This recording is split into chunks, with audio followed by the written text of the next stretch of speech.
All right, I'm Jason Whitlock. That's Marcellus Wiley. That dude. Yes, sir. Want to speak for yourself, the most fearless show in sports. Coming up, we'll tell you what to expect in tonight's Rockets-Warriors showdown, but we start with last night's playoff games. All right, Joel Embiid and Nikola Jokic should switch nicknames. Embiid is the Joker. Jokic is the process. That's the takeaway from last night's NBA playoff action. Embiid is turning himself into a big joke, and Jokic is at the center of a 4-year process in Denver that is headed for a massive payoff. On a night when the Philadelphia 76ers needed Embiid to duplicate Michael Jordan's flu game, the 7-footer moped around the court for 31 minutes during a 36-point loss to the Toronto Raptors. Embiid scored 13 points and turned the ball over 8 times. He should have stayed in bed, sick. Late in the game, TNT cameras captured Embiid sitting on the bench staring at a stat sheet. Shaquille O'Neal and Charles Barkley roasted Embiid. I was thinking about when I played for the great Phil Jackson, the great Pat Riley, what they would say to my team at this point in time. And they both had the same tendencies. In a game 5, in a game that you need, they would come in. We would see stuff on the board when we get there. You know how you get there early? Right. Then they erase it. And then they both would say, can you step up to the challenge? If you want people to remember the process forever, you got to step up. As a star player, you can never show weakness. You got to keep the other guys involved in the game. That's what he does. He complains so much about being sick, he drains the energy out the room. Well, as expected, Sixers head coach Brett Brown had a different take. He defended Embiid. Take a listen. I'm kind of disappointed, like he gets shooken around to me too much. Like he's trying to play for us. He's trying to get out of bed with a significant temperature and come represent the organization. I think it's grossly unfair. Some of the criticism that he gets, I don't understand that. All right, Embiid is 24, playing in his 3rd NBA season and has been rather inconsistent in this postseason. His numbers are all down from the regular season, and it appears the league's gatekeepers have tired of his hey, look at me social media act. Embiid wants to be Shaq 2.0, a fun-loving giant. Problem is, at age 22, in just his 3rd NBA season, Shaq put a penny on his back and carried the Orlando Magic to the NBA Finals. Shaq's play always outshined his contemporaries and his diesel personality. That's not the case for Embiid. Out west, there's a 24-year-old 7-footer playing in his 4th NBA season who is unintentionally putting a clown suit on Embiid. Nikola Jokic and the Nuggets routed Portland in the TNT nightcap. Jokic finished with 25 points and 19 rebounds. All of Jokic's postseason numbers are all up from the regular season. Big Honey is doing his best work on the big stage. Without the fanfare and the social media preening, the Nuggets embarked on a 4-year process centered around Jokic, a 2nd-round pick from Serbia in the same 2014 draft class that saw Embiid selected 3rd overall. In Jokic's rookie year, the Nuggets won 33 games. They won 40 the next year, and then 46 the following season. This season, the Nuggets won 56 and made the playoffs for the first time in 6 years. It's been a slow, steady process that has culminated with the Nuggets looking a bit like the modern-day version of Bill Walton's Portland Trailblazers. I'm not calling Jokic the next Walton. Jokic isn't nearly the defensive force that Walton was in his too brief NBA prime. But Jokic does elevate his teammates the way Walton did. Embiid elevates Embiid. The joke right now is on Philadelphia's process. All right, joining the desk now is Fox Sports NBA analyst Jim Jackson and Rick Bucher of Bleacher Report. Marcellus, I'll start with you. You're being too hard on Joel Embiid. Absolutely not. He wanted this. He loves attention. I'm guilty as well. And my grandmother used to say, once you call for attention, baby, you can't hang up. And think about it. Think about it. Once you want the smoke, don't start coughing now.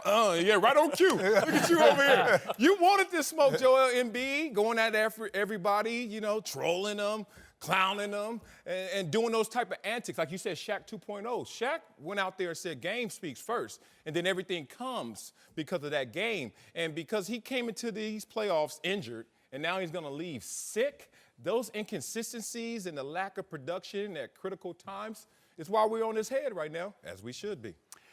I don't know if you guys know this, but I'm a dean at the University of Body Language. So I'm a little upset at some of the interpretation about what's going on with Embiid and what it means, particularly from our friend Charles Barkley, is he's sucking the energy out of the room and all that.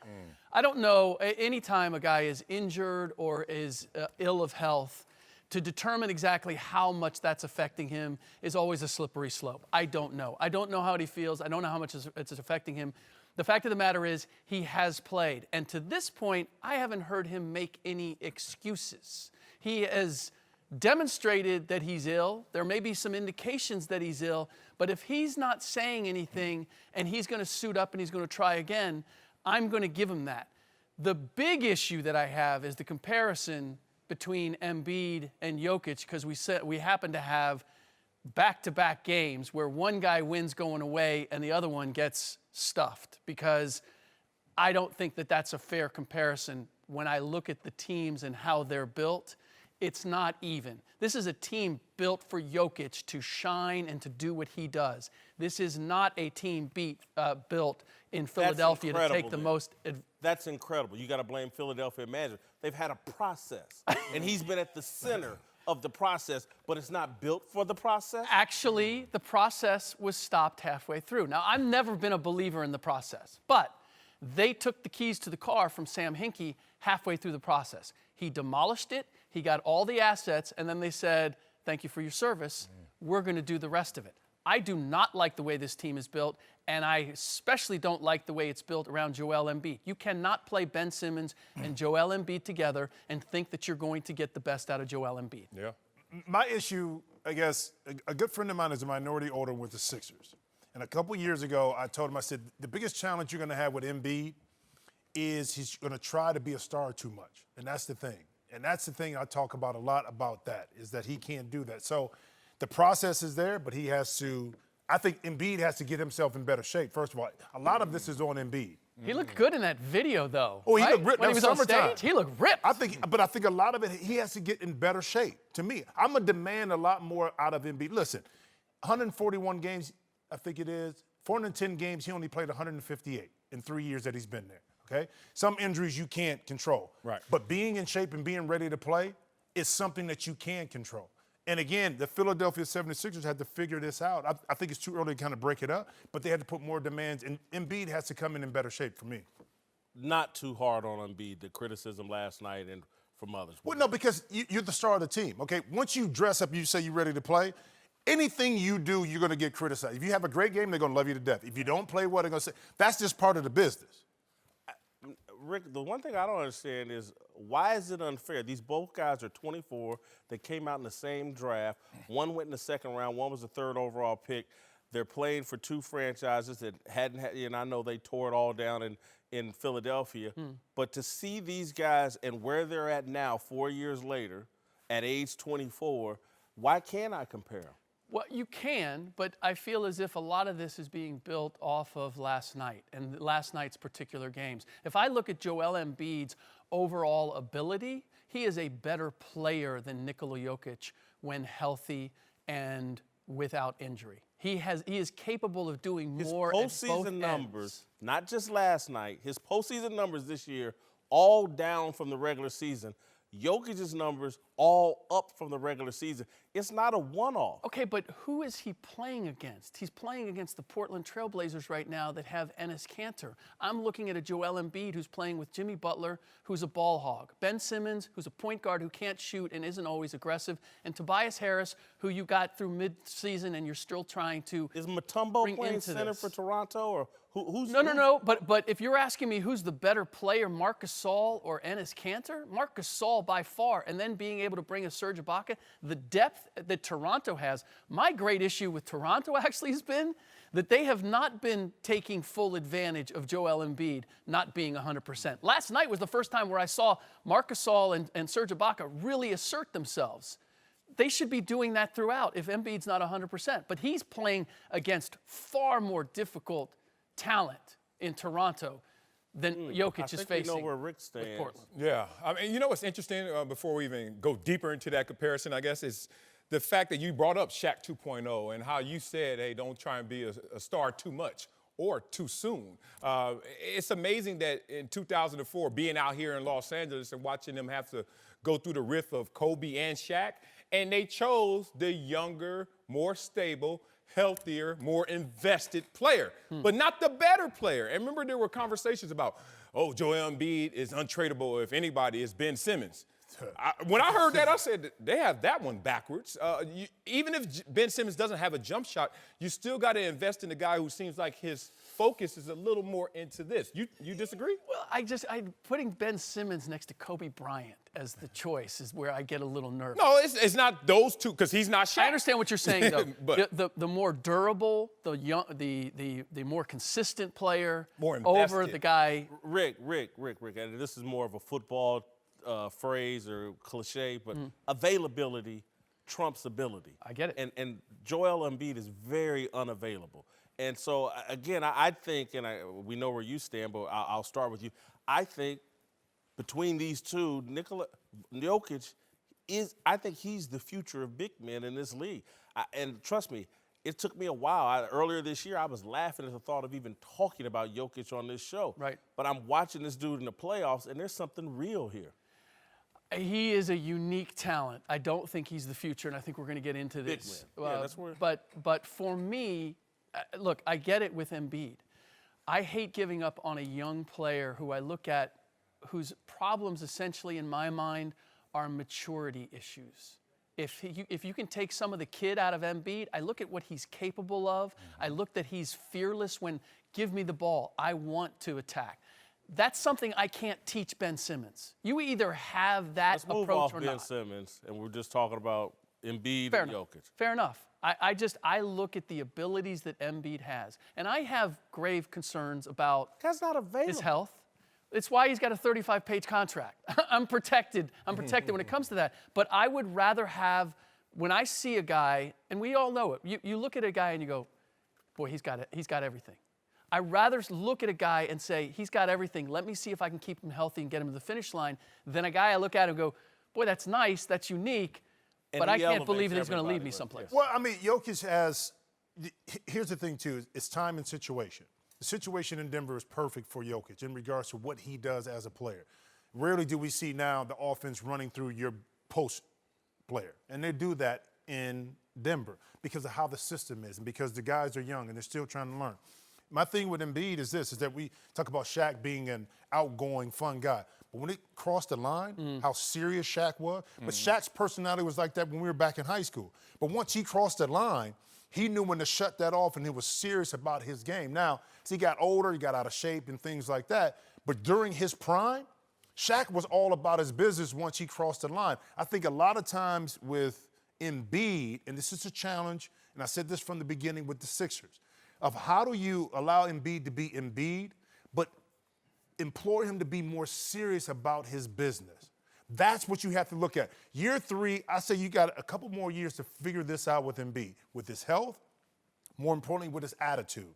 If it doesn't happen, then you have to make a decision. But right now, I still think it's a little bit too early. But Jokic gives you the key to what a big man can do in the league when you have a skill set like that. Yeah, I mean, you know, it's interesting talking to Shaquille O'Neal. Maybe this was 3 years ago in the summer, and he was talking about how his son is so different than him in the way he plays as a big. And we were talking about how things are in your imagination until you see it, and then it's reality. And he was saying how he was stuck in the restricted area. He said coaches would yell at him when he got out of the restricted area.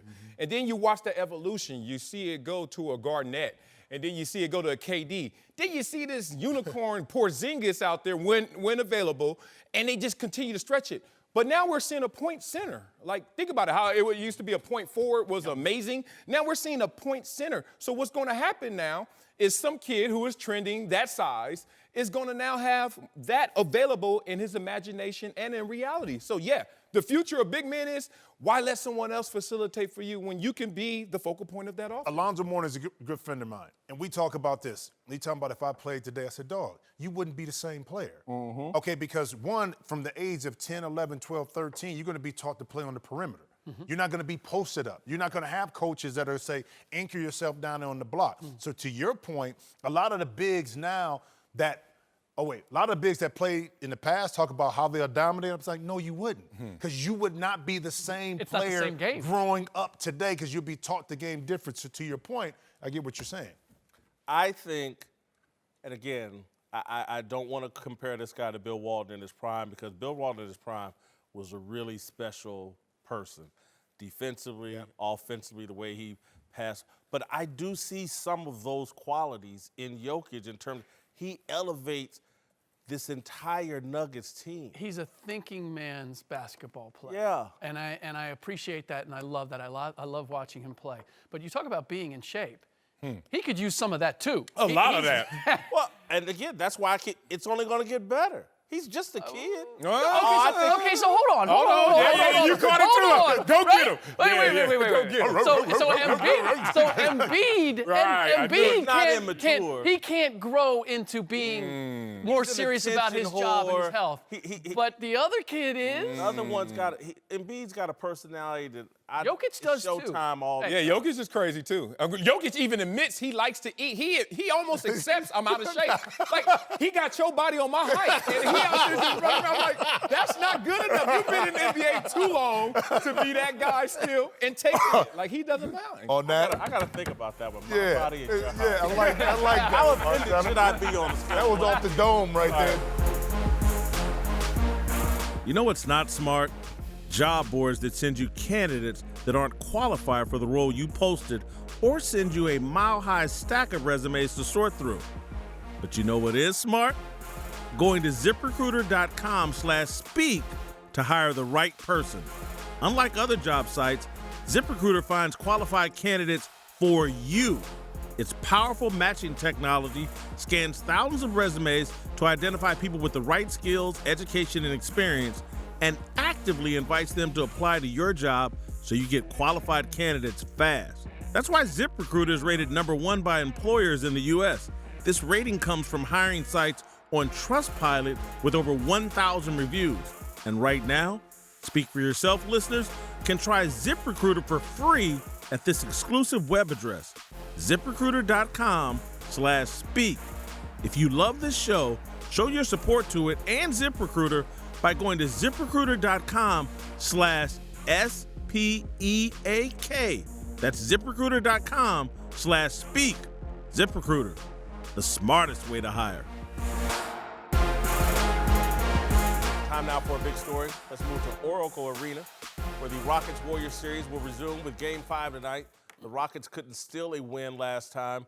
They were on the Warriors' home court, but they climbed back into the series with 2 gutsy wins at home, and it looks like they've got things trending in the right direction.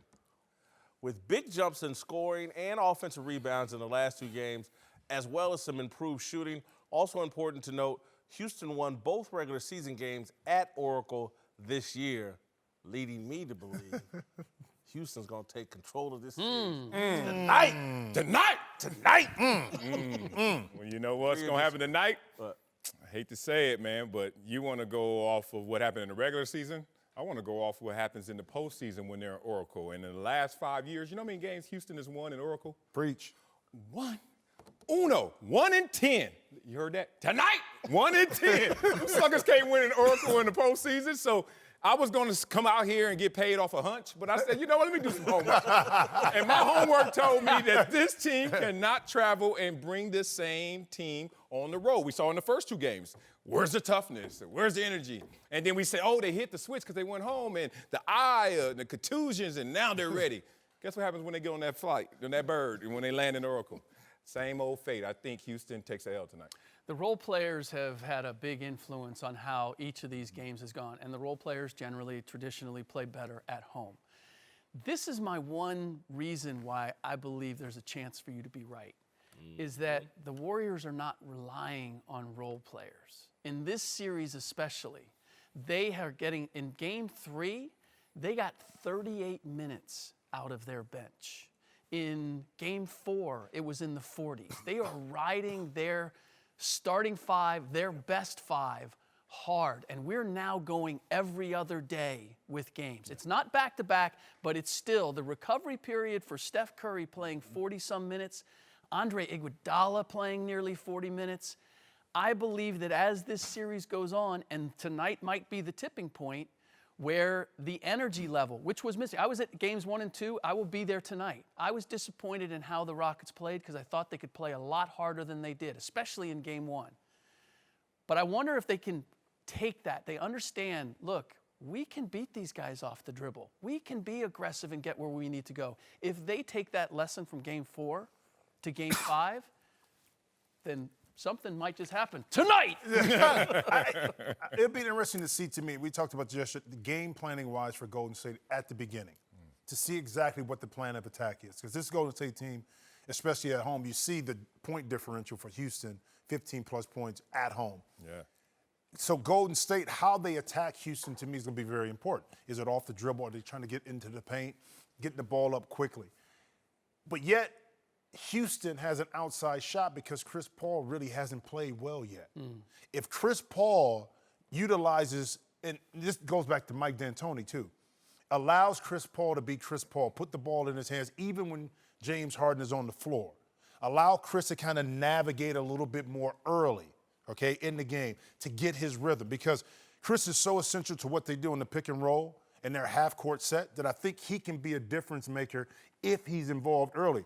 If you put him on the side and just space him, then Chris is just there. Yeah. But to me, Chris has to have a bigger game, I think, on the road. Because you talked about the role players not playing extremely well on the road. Chris is not a role player. No. Chris is the general on the court. So he has to have a good game in order for Houston to walk out of here with that dub you talking about they go get. Look, I would prefer Golden State to win. But I just think something has gone on with James Harden, and he's activated. He's going to legitimize his MVP trophies, and he's tired. Everybody, KD is the best player in the league, and KD is. But I think James Harden in this moment, people kind of laughed at him with, flopper and all this other stuff, and did his eyes really get hurt? People, idiots like me, question that. And I think this team, James Harden, has taken on a different identity, and I think you're going to see P.J. Tucker do it again with 12 or 13 rebounds, 6 or 7 offensive rebounds, outplay Draymond Green, who's not playing poorly, but P.J. Tucker for me is playing better. I just don't think the Rockets have to do anything special.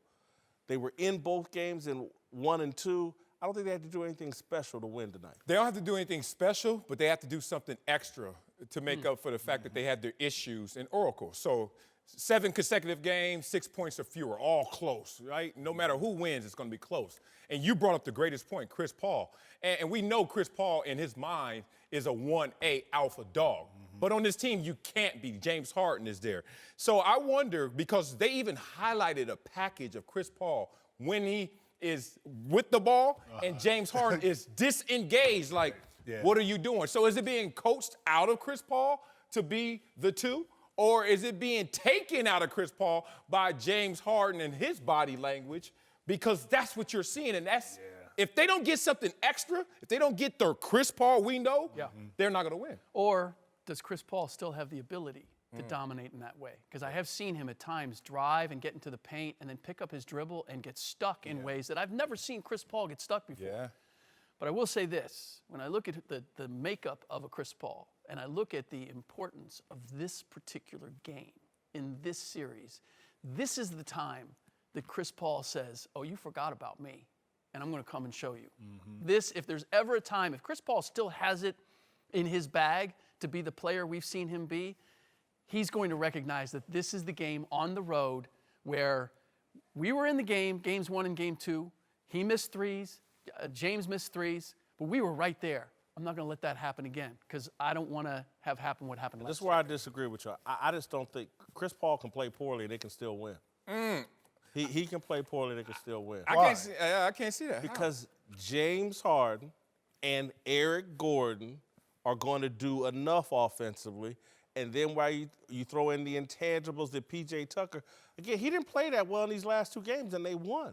And so I just don't think one of the reasons why James Harden is sitting off on the side is like, hey, bro, we really don't need you right now. Well, I think too, back home, I think Draymond is going to have more of an effective game and impact on this game at home. Okay, I really do. You look at Steph and Durant, they're going to get this. I think Clay. Now you talk about you talk about Eric Gordon and Harden. Okay, we got Steph and we got Durant. cancel those two. Those two cancel each other out. I think where the game is going to be won is those people we talked about. I think Chris Paul has to be integral in there because I think they're going to figure out a way early in the game to get Klay more involved. You watch him come off screens early in the game.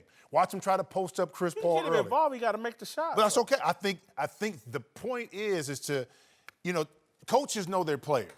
Players know their teammates, okay? They know exactly how to get guys involved early because when they're going to need Klay, it's not in the first quarter, it's in the fourth quarter when things are tough. So they got to get him going early.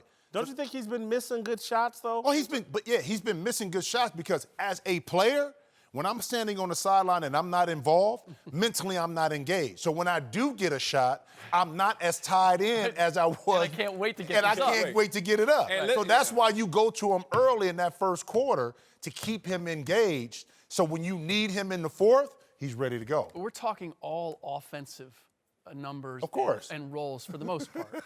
But to me, the attrition is going to be at the defensive end. For Golden State. Steph Curry being out there for 43 minutes and having to defend. And that's where Chris Paul does have to be aggressive. Because wherever the matchups are, you need, if he's on Steph, I got to go. And if James is on him, I got to go.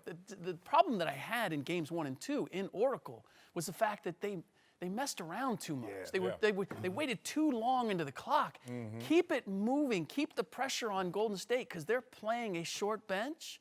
And you may not win it in the first or second quarter, but come the fourth quarter, I just look at the Warriors defensively, and to me, that's where they are vulnerable. Well, let's balance the math out and keep it simple for you, Whitlock.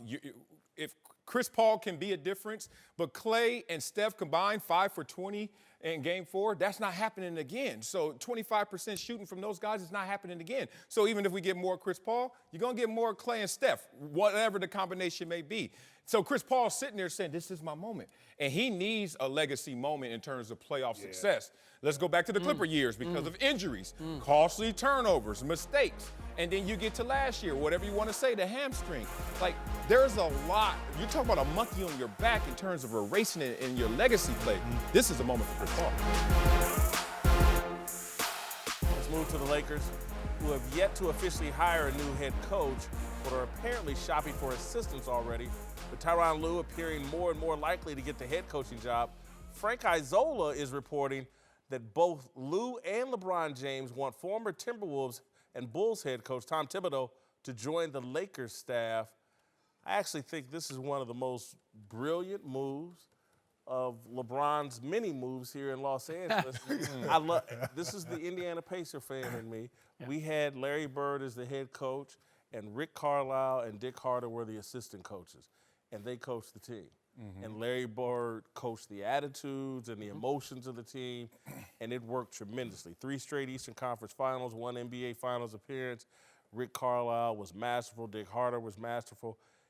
I love pairing Ty Lue with a hardcore defensive X and O's guy like Tom Thibodeau. This is a great move, in my opinion. And I can see how this move can go bad and be disastrous quickly. I understand what you're saying, but I'm going to flip that coin and realize that you can't serve 2 gods. So think about this roster construction. Are you trying to develop the young core, or are you trying to win now because of LeBron and his birth certificate? And that's been the issue with the Lakers. That's in part why they have the worst record in the NBA in the last 6 years. The worst team in the NBA has been the Lakers. Teams have tanked, went through process, and are now in the playoffs while the Lakers still continue to be out of the playoffs. So when you bring in Tom Thibodeau to support a Ty Lue, what is Ty Lue there to do if he's not in fullness the head coach? Does he have final say? Is he just in charge of LeBron, or is he in charge of the young core and developing in that? If they're not on the same page, I don't see how this can work because this roster construction is different than a veteran-laced Ty Lue team that he was used to in Cleveland. I think they're divided right now. Choose your course and then the actions of that course. The dynamic of Ty Lue with Tom Thibodeau works in that you have good cop, bad cop. It's the same as Doc Rivers being with Tom Thibodeau in Boston. So from that standpoint, and let's be honest, this is the only kind of job that Tibbs is going to get moving forward. He's not going to get another head coaching job. He was given everything you could possibly ask for in Minnesota, and it was a disaster. So this is a great way for him to rehab his image. To your point, this is where I struggle, is he was supposed to come in and coach up those young guys in Minnesota, especially defensively. You'd be asking him to do the same in this situation. Now, not being the head coach does take a little bit of the sizzle out of whatever he's saying, but nonetheless, he wasn't able to do that. And ultimately, that's what you have to do. I agree with you. The dynamic with the Pacers was perfect, but you had a veteran team. You had the Davis big men. You had Reggie. You had Mark Jackson. You had Austin Crocier. You had guys that were willing to do what you asked them to do. I'm not feeling that from this Lakers team at this point. In Minnesota, Thibodeau had 2 titles, right? Yes. What were they? He was head coach and team president. Okay, so the dynamics were different in how he handled the players. See, Tibbs was my assistant coach in Houston. As an assistant, totally different. A little bit more laid back, easier to talk to. The communication skills were there. He really dug into getting to know the players and also the personalities, spending time as an assistant, which is different than what the challenge was at Minnesota because of those 2 positions. So I do believe that when you get a Ty Lue and a Thibodeau there, Tibbs' outlook is so different than what it was before. He can go back to being the guy he was. He's still hardcore, but he's a guy that can communicate a lot better on the level of even if they're young, because I think guys will respect that a little bit more because Tibbs understands defense. He understands what it means to be, time and score and how to be in the right place at the right time and to get the guys to understand how the connectivity.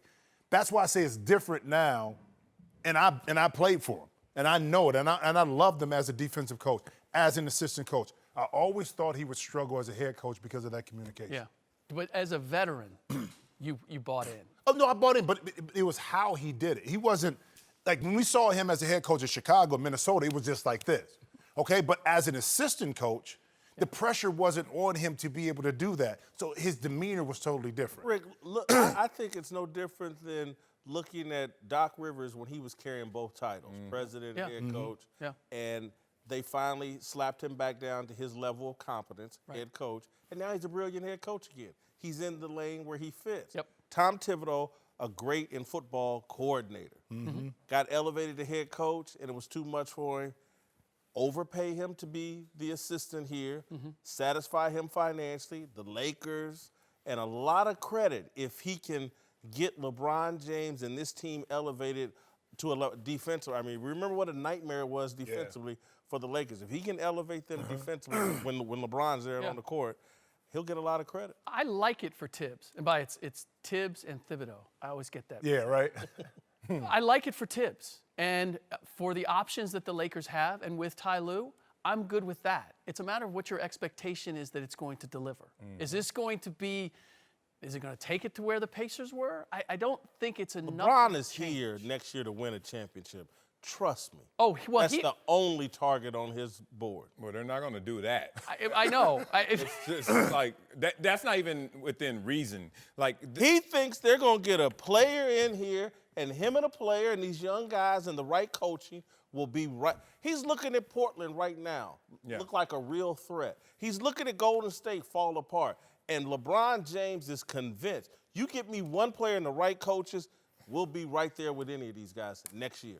Look, if they get the if factor is just, we're way out of our universe right now. But if they get the right player and everything works together, because they do have talent in this roster, I absolutely agree with that. But I've always seen and through experience that when my coordinator, assistant coach is hardcore, but my head coach is kind of, player friendly, you take a lot of sting out of what you're saying because I know where the buck stops, and it doesn't stop with you. You're not going to affect my playing time to the point where the head coach is going to sit there and say, yeah, I listen to you. So Tibbs, what is the leash Tibbs is going to be given with this young core? And remember, they've went through so many different changes and styles and superstars. Some of these guys were there with Kobe Bryant, and now they're with LeBron. It's kind of white noise at this point. If the guy's going to do it, they're going to do it. If they're not, they're not. I don't know how much Tibbs is getting out of these. Jim Jackson is back. We're joined now by Fox NFL analyst Greg Jennings. Time to get Antisocial. I can't do it today. My man got on the medium over there. He might break out that thing. That boy Go ahead, extra man. You got small. to give it to us. Let's go. Let's go. Well, hating on me today, man. No, that thing is like anti-social. That thing is Real anti. my man. What's poppin', Darnell? Yes, sir. We're going to talk about a big box office blockbuster. The new Avengers movie has been a huge hit across the U.S. Just about everybody loving the movie. Well, apparently, Klay Thompson recently saw a screening and was not enthused. In fact, he walked out of the movie after 2 hours because the plot didn't interest him enough. Now, for me, once I spend that bread, I'm watching everything from the 15-minute previews to the end credits. But what's your philosophy on bouncing from the movie? Mine is I bounce early and often. There's about Really? 50% of movies I go to, I leave early.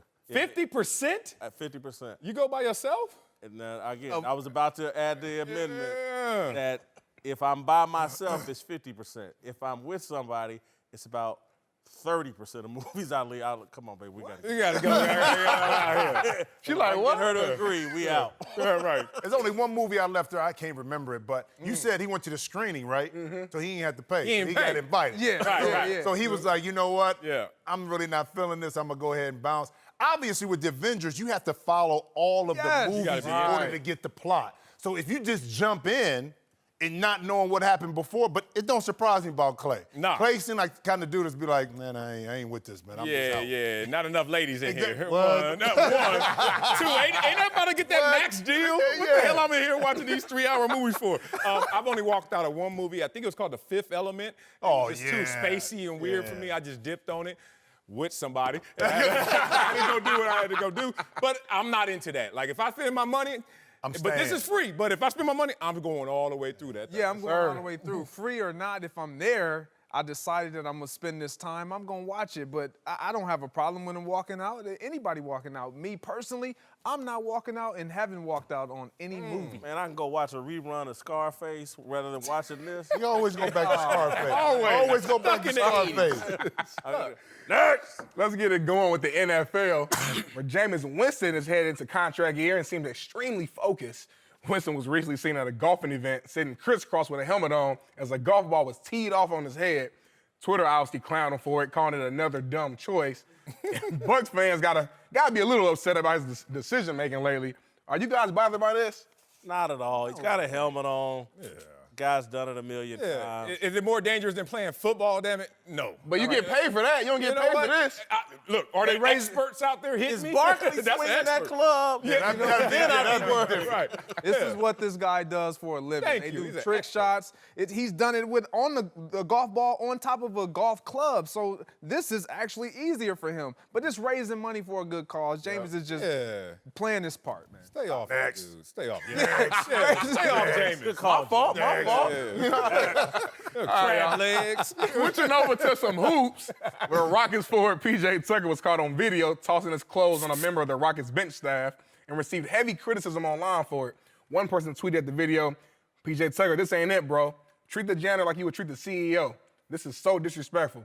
Well, P.J. Tucker pushed back with a since deleted Instagram post saying, quote, he's actually one of my favorite kids. And if you look back at any other games, I wrap myself around him and another kid every single game. Shaking my head. The internet remains undefeated. Y'all think PJ deserves this criticism? Hell no. No. This is how you should treat kids. Oh, come on, man. Come on. See, I was with you all up until That's how I was treated.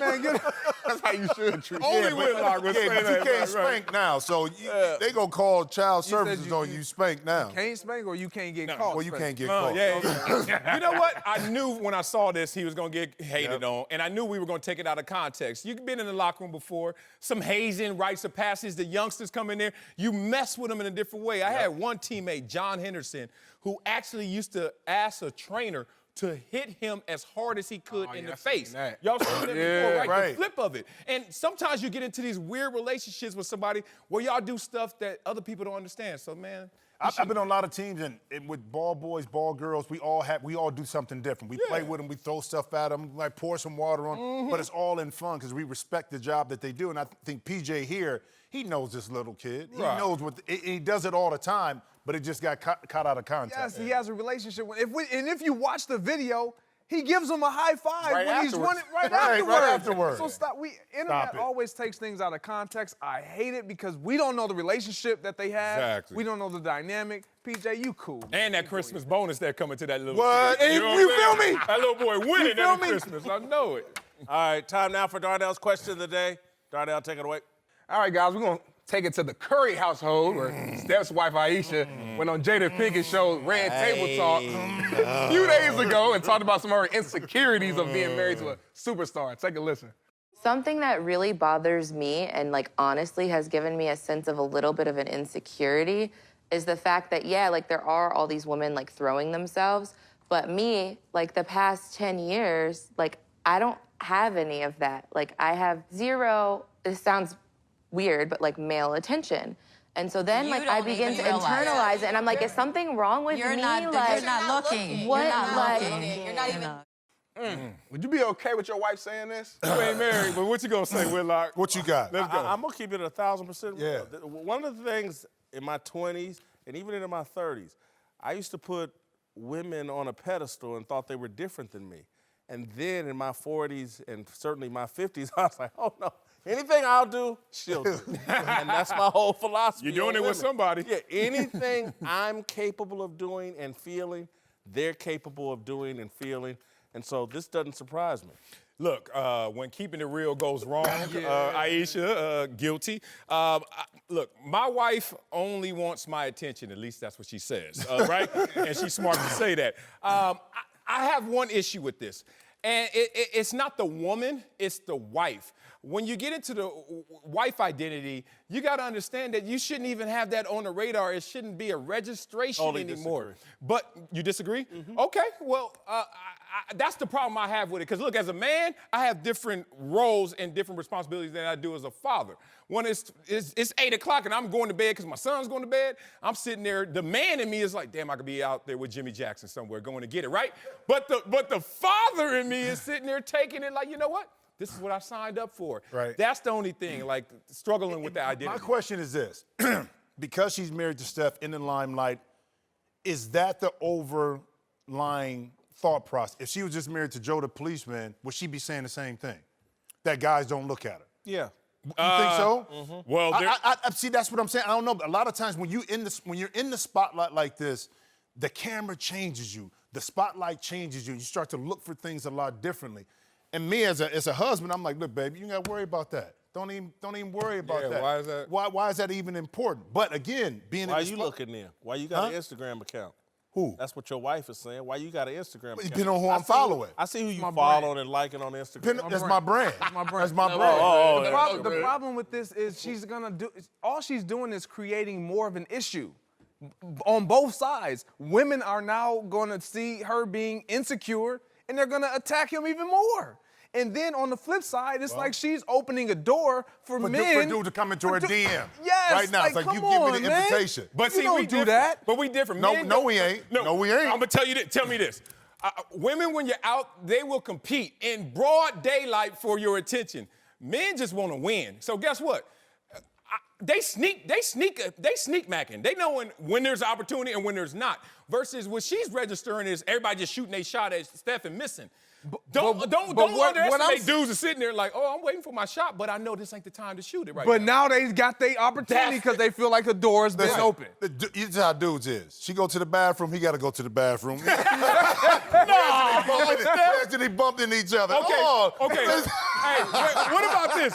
See, this is the problem. You're right. You just opened up issues. I'm telling you, man, that's true, right? Why did somebody send me this tweet? They said, this is her in 2011, supposedly. Don't really need the men trying to holler at me at the car dealership. I'm engaged. Geez, off the market. Hold up. Can I tell you something? Which way you want it? That camera is as addictive as drugs. Which way you want it? Listen, though, that's her at the beginning of their marriage. They're just engaged at that time. And so here she is 8, 9 years later. Her husband, she's like, damn. He got the same wedding ring on as I am, and that ain't stopped ne'er a woman from hopping into his DMs and trying to throw themselves at. And just at some point, it's like, I think what she's saying is like, I want the equality of having that same temptation my husband has. I want to show him I'm just as strong and I can, because maybe, and again, I guarantee you she's had this discussion with Steph. Before she got on TV and said this, her and Steph have had this conversation. And maybe Steph says, you know how hard it is? You know how many women throw themselves at me? But I'm loyal to you, baby. Yeah. She'd like to be able to say that right back to him. I deal with the same thing, and I'm loyal to you. But why? To show that the effort shows more love and loyalty when I ain't got to deal with it, that's even better. That's what some do. Listen, here's, because I want to generalize about women, but when you start dating an attractive woman, and particularly she's been attractive her whole life, she's been fed attention her whole life. Oh, yeah. And so when she marries someone high profile, and then they get the attention, because, oh, that's Steph Curry. Instead of because again, when the attractive woman, Ayesha Curry is starving for attention. Transfer that just attention said you're getting. She got shows. She got everything. Like, what? You know what the problem is? People who think Ayesha has it all. You got the great family, the beautiful husband, all the money you can spend. And now you got this complaint when this is just on the streets in the hood complaint. Like I want some dudes to check me out of the car. It's a human complaint to me because look at her mother-in-law. Woo. As beautiful as anybody that That's you where the ever shot's see going. on TV. I got no problem. She gets a lot of attention. Again, it's like, wow, she's dealing with a lot. She's just being too honest. I think it's a private thought that her and Steph have gone through, kept it a little too real, got too comfortable around some girlfriends. But I'm not going to mock her. Greg Jennings is back with us. Let's move to Cleveland, where the only thing crazier than an Odell Beckham's Met Gala outfit is what he's been saying about the Browns. Odell's been hyping the team nonstop since getting traded to Cleveland, and now he says he wants to turn the Browns into the new Patriots, and has even started comparing Baker Mayfield to Brett Favre, claiming the quarterback is already on his way to a Hall of Fame career. I don't understand what. Well, I do understand. Odell runs his mouth, and that's what he does. Yeah. But I think he's putting too much pressure on the team that just hasn't accomplished enough. Well, we all grew up hearing talk was cheap, right? So how does cheap talk turn into pressure and expectations to a point where you can't live up to them? It's amazing that there are guys who are quiet, and some of those guys are good, and some of those guys are not good. There guys are loud, some are good, some are not. Tom Brady walked out of the draft, 6th rounder, didn't tell anybody he's gonna be the GOAT, became the GOAT. Deion Sanders got drafted, 30 gold chains on, said he's gonna be the GOAT, and was the GOAT at his position. So I don't get into the talk category. I think that you are gonna be, as Bill Parcells said, what your record says you are. You're gonna still play the game the same way as long as you put your work in. Yeah, I think he is bringing pressure to this team, but I think it's intentional. It's intentional because you have a lot of guys on this team, starting with your quarterback in Baker Mayfield, and then moving on to Jarvis Landry, and now Odell Beckham Jr., and the list goes on, of guys who are supremely confident in their not only individual abilities, but collectively in their ability to be better than their opponent. Period. That's what they believe. They don't believe in this record of 95 and 224 and 1 of the Browns' history. They don't care about that. Right. They care about what's right now in front of them, and they see an opportunity where they've acquired a roster of personnel that says, you know what, we look pretty good on paper. Let's make it happen. Okay, so he's off in New York or wherever, running his mouth. The people back in Cleveland are going through the voluntary workouts, all the other guys. And the media all runs into the locker room post-practice deal. Hey, what do you think about Odell saying y'all going to be the new Patriots? Baker, what do you think about being compared to Brett Favre? He's creating extra work, extra questions, extra expectations for everybody else. He ain't even there. Interesting. I mean, like some guys just like to write checks, and they say we're gonna cash them when we need to. And it's a lot of people out there that believe that this team is going to be special. And what he's doing is, as you said, is that positive pressure, which is football can get distracting at times. You could think it's so much going on, but in simplicity, it's win your one-on-ones. It's beat the guy in front of you. You beat the guy in front of you. You do it. We did it. Then we got some success here, and I think that's what their belief is. Yeah, and I also think, too, when we first saw and heard of this signing of or this trade happening with Odell Beckham going to Cleveland, the first opinion was, oh, man, he going from New York to Cleveland. So in his mind, he wants to make sure everyone knows, look, I'm all in. I don't care where I'm at. My talents, they transfer. to wherever I'm at, and I'm gonna produce I'm all wherever in I'm at. from New York. No, he's all in from his personal training.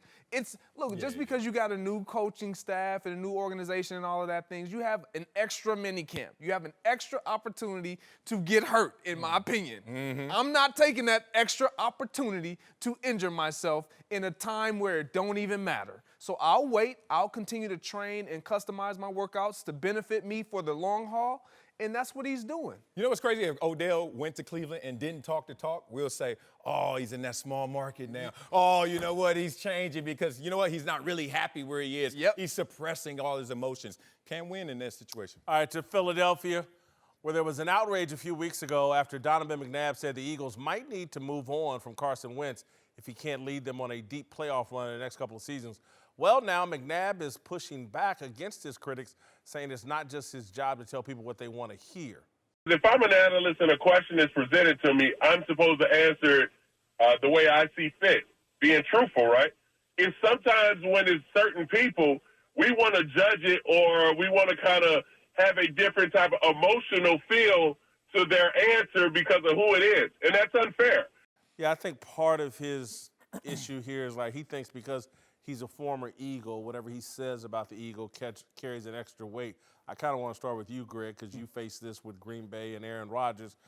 I kind of agree with Donovan. I don't think we should be harshly criticizing him because he gave his opinion on the Eagles. Not at all. This is the misconception that fans, that even former teammates, co-workers, whatever, if you've had a relationship with someone or you've been a part of an organization, the misconception is that I'm going to always say the positive about them. I'm not going to tell you fact. I'm not going to be honest. I'm not going to be truthful. And the reality of it is he's just telling his opinion, his truth from his place of experience. It's not some off-the-wall, what credibility do you have? No, Donovan McNabb has all the credibility in the world to give his factual opinion. And if his truth or my truth doesn't align up with what you believe, so what? So now you're mad at me because I'm giving you an opinion of something that you just want me to agree with you with? No, it's not going to happen because if he were talking about the Cowboys, saying this about Dak Prescott, every Eagles fan out there would be like, yeah, tell him, Donovan. But because it's home base, it's touchy because I have a relationship with these guys. No, don't talk about family. Well, whoa, how is family going to ever grow if I don't really tell you truth? Preach, man. The truth hurts. And the people closest to you hate the truth because it hurts Yes, the most. it hurts the most. It's just that simple. And what he's done is what happens in families and friend circles all the time. And it's the fact that if you tell them the raw, uncut, dope truth, they going to take it heavier and harder than anybody else. But let's switch the uniform. If someone outside the family tells you that, now all of a sudden you get the proper response. And to me, that's wrong. McNabb is sophisticated enough to know that that's coming with the territory, but also never muzzle yourself in those moments because you got to tell the truth. I'll put it as simple as possible. If you have a friend and their breath stinks, and you say, my man, your breath stinks, they gonna be upset like, bro, you gonna just tell me my breath? But if you have that same friend and their breath stinks and you don't tell them and somebody else comes up to, man, what's going on with you? And you've been with them the whole day, they gonna look at you and say, bro, how come you didn't tell me my breath stink? Yeah. But when I tell you your breath stink, you have a problem with me telling trip, you. yeah. So you want it on your terms. So it's a lose-lose. The other thing is, I don't even think what he said was all that controversial. It seems pretty obvious. Yes. Carson Wentz has had an injury history. And if he doesn't, and Nick Foles has stepped in and done a masterful job, won a Super Bowl, took him on a little bit of a playoff run this past season, if Carson Wentz doesn't produce, there is a problem in Philadelphia. Yeah, I mean, look, it's displaced aggression, psychology 101. You're going to transfer it to, oh, you're bitter. Oh, you got an axe to grind. Oh, that's why they traded you and cut you. Like, we all hear it, but you know what? Donovan, keep being you, man. Yes. Keep doing you. All right, before we go, I'd like to say a few more words on Jalen McKenzie, the junior high football star killed by a stray bullet in East St. Louis late Saturday night. Yesterday, Dallas radio host Ben Rogers reported the Cowboys running back Ezekiel Elliott, a St. Louis area native, has volunteered to pay for McKenzie's funeral. It's a thoughtful, generous, and kind gesture. It is also now part of the tradition of high-profile black murders. A black celebrity pays for the homegoing is the least we can do. But do we owe McKenzie and the thousands of other black boys murdered every year more than a well-financed funeral? The leading cause of death of black men between the ages of 15 and 34 is murder. According to a 2011 CDC study, homicide was the cause of 40% of all deaths among black men between 15 and 34. For white males, the number is less than 4%. Murder is an epidemic disease among young black men. Paying for funerals doesn't mask the symptoms or raise awareness around the crisis. It is not my intention to denigrate Elliott's compassion. We know, had McKenzie been slain by a white police officer, half the NFL and all of the NBA would have been outfitted in shoe company and Colin Kaepernick-approved T-shirts decrying racial injustice. Every rapper in America would be locked in a studio thinking of words that rhyme with McKenzie. We would make Jalen McKenzie as famous as Michael Brown, the Black Lives Matter icon from Ferguson, Missouri. We would use McKenzie as a symbol of an injustice we would no longer tolerate. We would be invited on every TV talk show possible and be granted the opportunity by a white host to express our outrage and smugly proclaim white America isn't comfortable with this conversation. We would engage in a week-long national discussion about a toxic culture within our police departments. But since McKenzie is just another black boy from the hood gunned down by his own, we'll generously pay for his funeral and keep moving. There's nothing to see here. There's no toxic culture that profits from celebrities and celebrates and promotes black violence and self-hate. We don't struggle to see our own humanity. That's all crazy talk. Don't you know, my shoe company told me to lean in and put on this equality t-shirt. We're fighting toxic masculinity. Are we really? Last time I checked, the toxic depravity that killed Jalen McKenzie falls under the umbrella of toxic masculinity. All right, welcome back. Whitlock and Wiley, Jim Jackson and Rick Bucher are back. Let's move to Toronto, where the Raptors are now just one win away from the Eastern Conference Finals. After drubbing the 76ers in Game 5 last night, Kawhi Leonard has been every bit the superstar Toronto had hoped for, and it sounds like he might be sticking around longer than anyone thought, with ESPN's Adrian Wojnarowski reporting that Kawhi re-signing with the Raptors is now a serious consideration. Marcellus, I've got some tissues here for you. Tito, I need a tissue. Yeah. Jermaine, stop teasing. You believe that he could actually stay in Toronto? Yeah, I've always believed that. I mean, it's not breaking news, love you, Woj. Not breaking news to say he's seriously considering it. If you're somewhere, it could be between the spectrum of 1% and 99%. It's never 100% and it's never 0. You're there. And we saw this with Paul George. He was at 99%. He went up to the organization in Indiana and said, I'm going to the Lakers. He was at 99%. Then they said, oh, we got something for you. Send your butt to OKC. And then all of a sudden that started to dissipate. Right. The same thing's happening here. But what's different here is you need to see something change in terms of expectations for him to change his heart. His heart is in L.A. Toronto's going to be a good team. Toronto's always been around this second round Eastern Conference Finals team. Can they get over the hump? If you exceed expectations and show me that change, maybe he'll stay. But I'm still thinking he's coming home. Yeah, it's almost with any of our decisions, and I'm sure, Jim, you've been through this a lot going to various teams, is you look at certain elements, you go, man, that'd be nice. I'd like to, and just in a prison, I'd like to play there, or I'd like to live there. And then you get down to the nitty-gritty of, okay, what are the schools like? Where am I going to live? What's the cost of living? Who am I playing with? Who's the coach? Wait a minute, man, let me think this through. Right now, I would hope that he's seriously considering staying in Toronto, because it's never going to get better than where they are right now, which it looks like they got to be potentially going to the NBA Finals.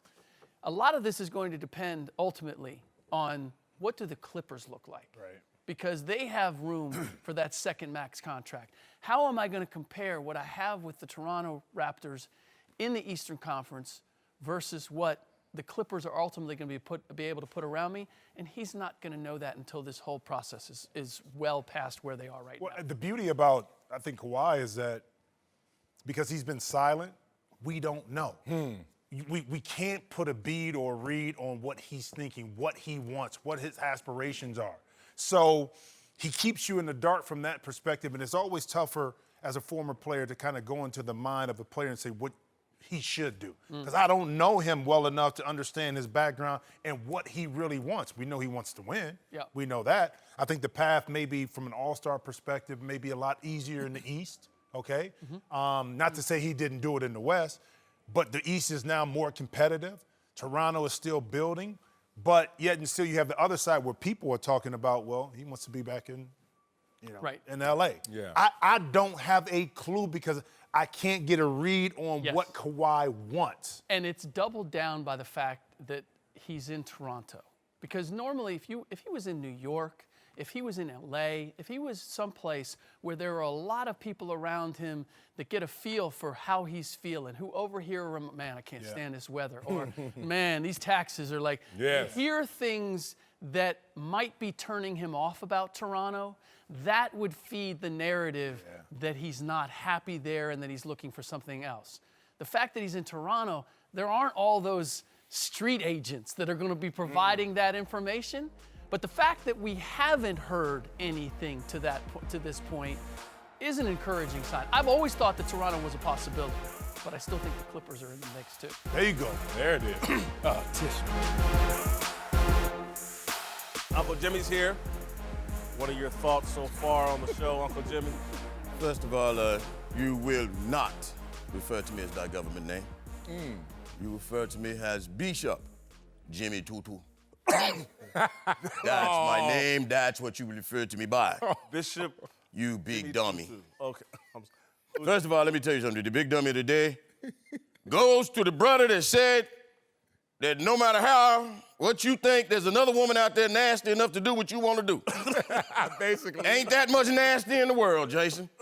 And you ought to be ashamed of yourself. Oh, boy. He doing it with somebody, though. Big dummy. Himself. Here's a highlight. Visuals. Our discussion earlier about Joel Embiid. Embiid is 24, playing in his third NBA season, and has been rather inconsistent in this postseason. And it appears the league's gatekeepers have tired of his "hey, look at me" social media act. He loves attention. I'm guilty as well.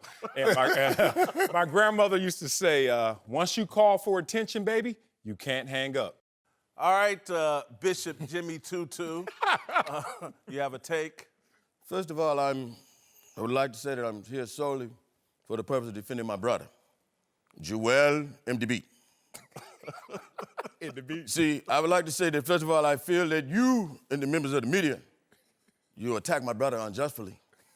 You attack for him for things to which the young brother is not responsible. You understand? You colonizers. You have taken him and you have assimilated him to your ways of life. Your ways of life has taken its toll upon my brother. In our country, we do not have things like Popeye's chicken or Kardashians. These are the things that has taken its toll and ravaged this young brother's body. In our country, we know nothing ravages a man's nature and his strength more than Popeye's chicken or Kardashians. You don't believe me? You don't believe me? You choose to giggle and poot? Listen to me. I give you an example. Where was the last time we saw a Mr. Tristan Thompson? No see him. Christian Humphries can't even get a spot on the big three.